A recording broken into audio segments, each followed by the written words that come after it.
So my name's Craig Finn. I'm from Worcester in England, and you may or may not have heard of TripelB Belgian Beer Café. Hopefully you have. If you haven't, now you have. We've been established for about 7 years. I run the business and I co-own it with a friend of mine. We serve about 100 Belgian beers, and our mission is to spread the gospel, basically, to educate people on the beauty of Belgian beer in Worcester and beyond throughout the UK. We opened in 2019. So we've been going for around 7 years now. We opened 6 months before COVID hit us. So we had 6 months to build the business, open the business, try to establish the business, learn the ropes, because it's the first time we'd done this before, and then COVID hit us. So we then had obviously a very turbulent few months of part opening, reopening, closing, reopening again.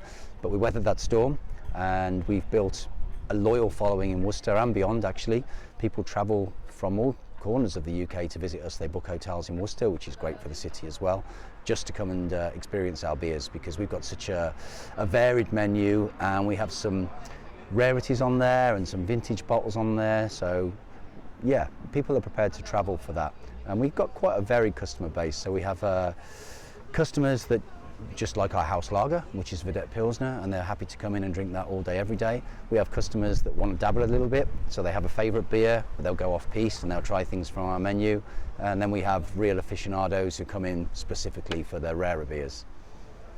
What made you decide to establish this? Because Worcester sounds like so far, in our minds, although the UK is a small place relatively, to find a Belgian beer bar in that area. I'll demonstrate. I love a Belgian beer. So I first visited Belgium in about 1987, I would say, and developed a taste for the beer. And since then it's just grown.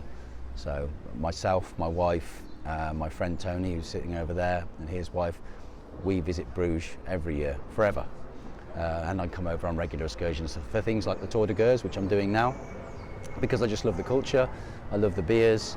I finished my old job, my original job, which was in the corporate world 8 years ago, and it gave me the opportunity to either do nothing or do something that I enjoyed, and I chose to do something I enjoyed. Went into partnership with a friend of mine to open TripelB and to share the love and spread the love for the Belgian beer. And are you still having fun? Absolutely, yeah. And not always, but yeah.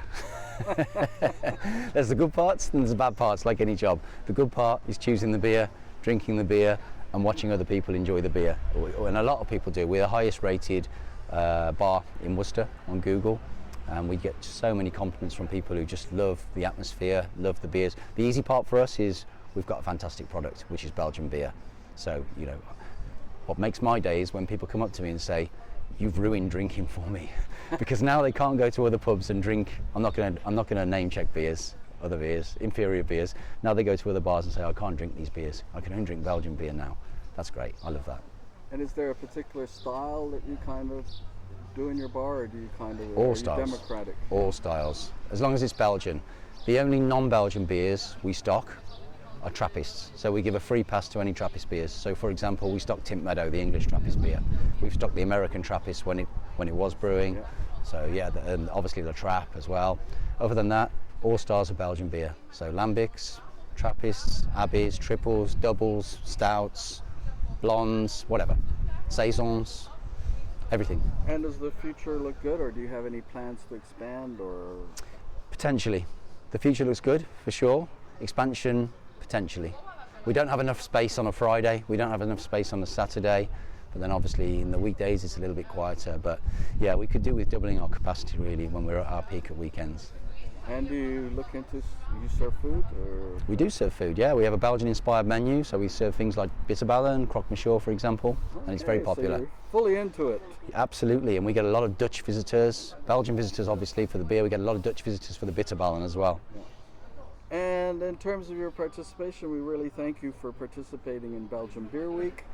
What I know, it's a growing thing, and it may not, be commercially, but we hope that in the spirit it promotes the culture of Belgian beer, and Absolutely. We're very thankful. What's your experience of that, and do you encourage others to? We are really happy to be involved. We think it's a great initiative. Anything that spreads the gospel and encourages people to drink the best beer in the world is a good thing. So we try to put events on for Belgian Beer Week, but the reality is we put events on all the time anyway. So we always have brewery tastings, we have live music, we have open mic, we have beer and food pairing. So we do that all the year round. So whenever Belgian Beer Week is, there's going to be something on, and we can just hook the two things up nicely. That's what we always say, you know, do what you're doing if you're fully into it, and we'll promote it for that week. We really thank you, Craig, for talking to us, and thank you very much for talking to the Beer Idiots. It's great to meet you again. Thank you for having me. Great.